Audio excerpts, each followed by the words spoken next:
notou como a luz do sol pode influenciar não somente a cor da nossa pele, mas também a nossa saúde mental?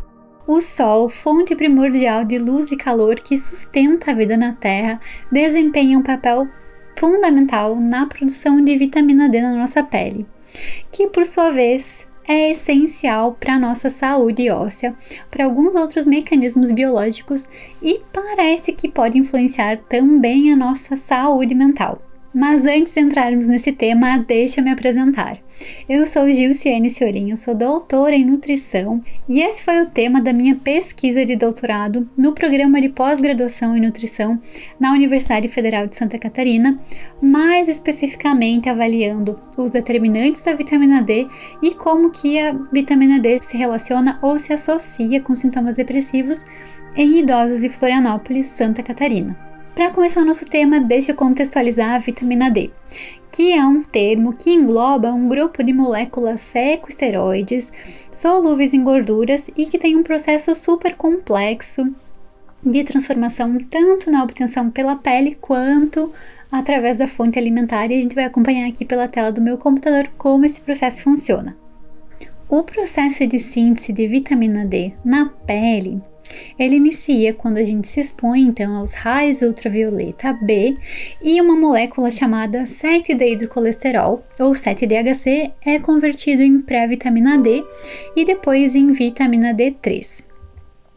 Já a partir da alimentação, quando a gente tem fontes como peixes gordurosos, alimentos fortificados, cogumelos frescos ou secos ao sol e suplementos, a gente vai ter duas formas de vitamina D, a vitamina D2 e a vitamina D3, que ambas vão ser absorvidas no intestino em micelas transportadas ou por difusão passiva ou ainda incorporadas a quilomicrons transportados pelo nosso sistema linfático. Ambas as fontes, pele e alimentação, a gente tem uma proteína chamada DBP, a proteína de ligação de vitamina D, que vai carregar então ambas as fontes pela nossa corrente sanguínea e vai fazer a primeira parada no nosso fígado, que converte então a nossa vitamina D em 25-hidroxivitamina D ou calcitriol, ou ainda 25-OHD, que é a forma mais conhecida e também a forma na qual a gente costuma mensurar o nosso nível sérico de vitamina D. E a próxima parada então vai ser nos órgãos e sistemas alvo, onde tem receptores e uma maquinaria que vai transformar então a forma inativa da vitamina D para a forma ativa da vitamina D, que é a 1,25-hidroxivitamina D. E o órgão mais conhecido então pelas funções da vitamina D é o osso, mas você sabia que também a vitamina D pode atuar em diversos outros órgãos, como o tecido adiposo, o músculo e também o nosso cérebro? Mas isso não significa que, porque a vitamina D tem diversas funções em diferentes partes do nosso corpo, que a gente vai sair suplementando adoidado, sem mensurar o nosso nível para ver se a gente tem realmente a necessidade de fazer a suplementação de vitamina D. E nos nossos órgãos-alvo, então, a gente vai ter dois receptores de vitamina D, pelos quais ela vai fazer as suas funções. Então, a gente tem um meio genômico e um meio não genômico. No meio genômico, ela se liga, então, ao receptor chamado VDR, e aí isso vai resultar em uma modulação da expressão do gene-alvo.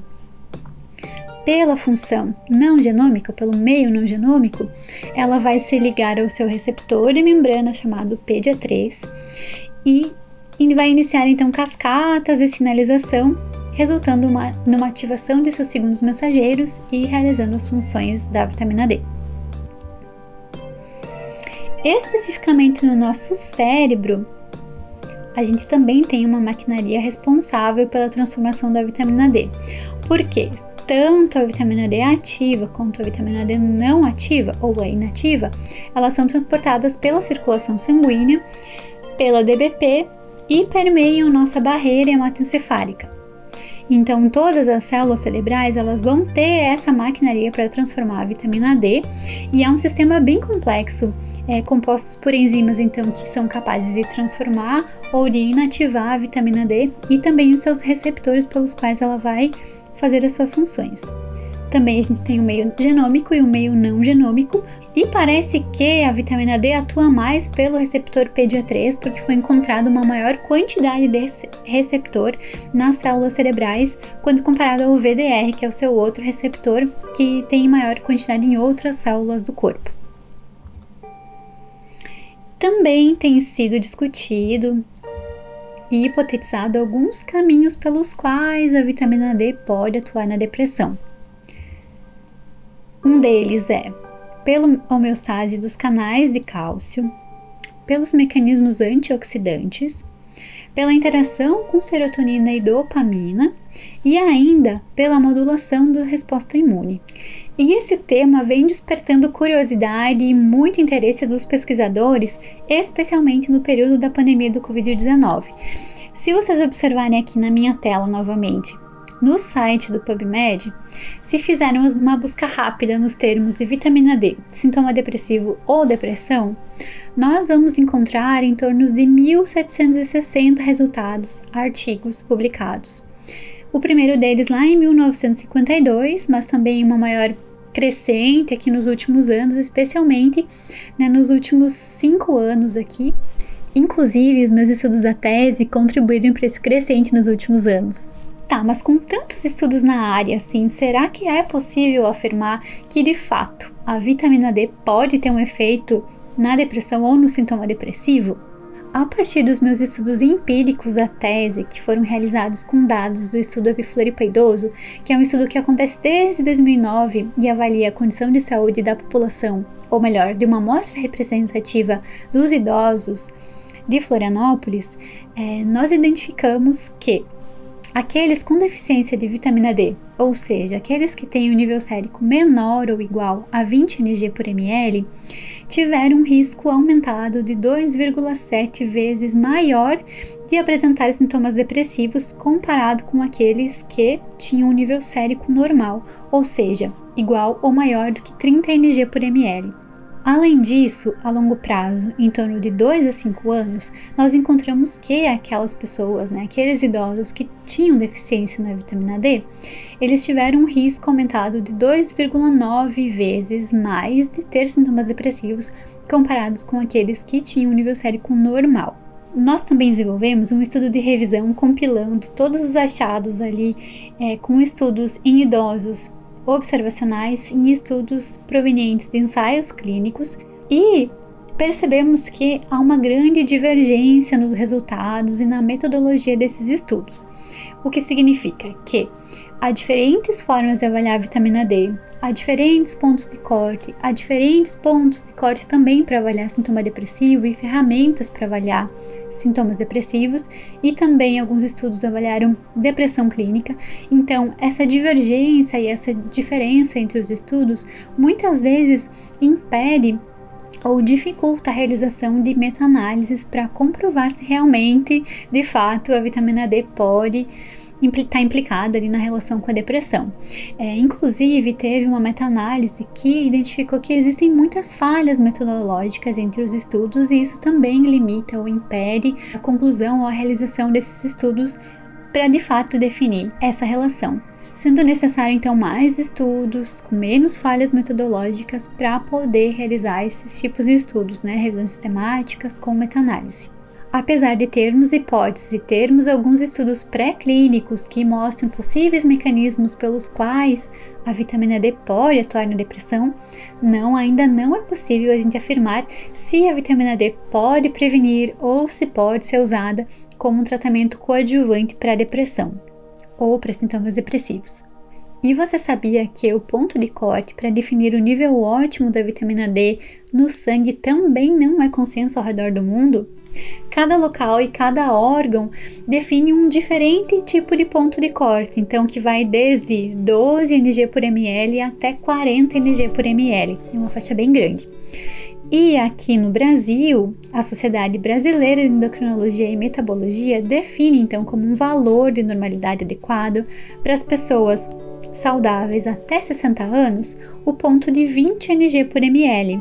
E entre 30 e 60 mg por ml para aquelas pessoas de risco, ou seja, os idosos ou gestantes, por exemplo. Inclusive, foi até criada uma conferência internacional para discutir as divergências ou as controvérsias da vitamina D, e já está na sua 5ª edição. Então, toda vez que essas pessoas que são as especialistas ou que estudam mais a vitamina D se reúnem para discutir, eles fazem uma publicação determinando alguns pontos de cortes ou pontos que ainda precisam ser estudados, né, relacionados a pesquisas com vitamina D. Agora, uma pergunta que todo mundo quer saber: qual o tempo de exposição e qual que é o melhor horário de exposição para poder obter vitamina D do sol? Pesquisas sugerem que em torno de 15 minutos, expondo 40% do corpo, já seja suficiente para obter uma dose diária de vitamina D. Expondo, por exemplo, braços, pernas, o tronco, as costas. No entanto, há muitas preocupações relacionadas ao câncer de pele. A Sociedade Brasileira de Dermatologia sugere um período mais curto e horários específicos, como 5 a 10 minutos e uma exposição antes das 9 horas e depois das 15 horas da tarde com proteção solar, já são suficientes para produzir a nossa dose diária de vitamina D. É importante ressaltar também que o nível sérico da vitamina D vai variar de acordo com algumas características, por exemplo, a estação do ano, a localização geográfica que você se encontra, se você não se expõe tanto ao sol, se você tem um estilo de vida mais sedentário, também não se expondo ao sol, ou se tem uma pele mais escura, uma pele mais envelhecida, que também reduz a capacidade de sintetizar a vitamina D, em caso de algumas doenças graves também. Então, diversos fatores podem influenciar. Mas, além da exposição solar, a gente também pode adquirir a vitamina D através da alimentação. Como eu mencionei anteriormente, peixes gordurosos, ovos, cogumelos, alimentos fortificados e, quando identificada a necessidade, a suplementação podem fazer parte, então, da estratégia de suprir a vitamina D quando não se tem uma exposição solar. Mas é importante, a suplementação da vitamina D só deve ser indicada e só deve ser usada quando identificado a insuficiência ou a necessidade de suplementar. Então, se você tiver a curiosidade, se você quiser saber como está o seu nível sérico de vitamina D, peça ao seu médico ou à sua nutricionista uma requisição de exames e faça esse acompanhamento para ver se você realmente tem a necessidade e juntos definirão qual que vai ser a dose, por quanto tempo você vai precisar suplementar para poder voltar à normalidade do seu nível sérico. E altas doses de suplementação de vitamina D, e não só de vitamina D, mas também outras vitaminas, sem a necessidade, pode causar superdosagem e ainda toxicidade por vitamina. Isso em casos mais graves você pode ir até parar no hospital, então nunca suplemente sem a necessidade. Tá, mas para o consumo diário, quanto que é indicado? Isso também varia porque também existem diferentes recomendações.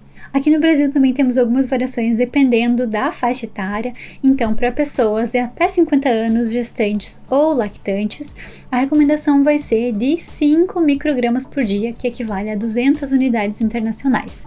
Para pessoas de 50 a 70 anos, a recomendação aumenta para 10 microgramas por dia, o que equivale a 400 unidades internacionais. Já para as pessoas com mais de 70 anos, a recomendação vai aumentar para 15 microgramas por dia, o que equivale a 600 unidades internacionais. E claro que, dependendo de outras condições, como osteoporose ou risco de ter osteoporose em idosos, essa recomendação ou essa necessidade pode aumentar. E essa necessidade pode ser suprida, por exemplo, por 100 a 200 gramas de salmão de aquicultura, que vai ter em torno de 10 a 20 microgramas de vitamina D, ou ainda por 50 gramas de cogumelo portobello expostos ao sol, em torno de 15 microgramas. No entanto, essas fontes alimentares elas nem sempre estão disponíveis para toda a população ou não fazem parte da alimentação usual da maioria da população aqui no Brasil. Então, nesse caso, o sol acaba sendo a fonte principal de obtenção da vitamina D. E claro que pessoas que não podem se expor ao sol, que têm um risco aumentado de câncer de pele, aí sim vão precisar fazer a suplementação. Mas claro, sempre para definir a quantidade da vitamina D e como que está o seu nível sérico, precisa ser realizado o exame sanguíneo. Nunca caia naquele papo de que vitamina nunca é demais, que vitamina não faz mal, porque pode sim fazer mal. então é necessário sempre acompanhar pelo exame sanguíneo. Se você gostou desse vídeo, não esqueça de curtir, de se inscrever no canal e de enviar esse vídeo para algum amigo que você acha que vai gostar desse conteúdo. Muito obrigada por me acompanhar até aqui e não esqueça de sempre apoiar as mulheres na ciência. E claro que, se você quiser me seguir nas minhas próprias redes sociais, o meu Instagram é @gilceolin e por lá eu falo sobre vida acadêmica, sobre crochê e muito mais. Até a próxima!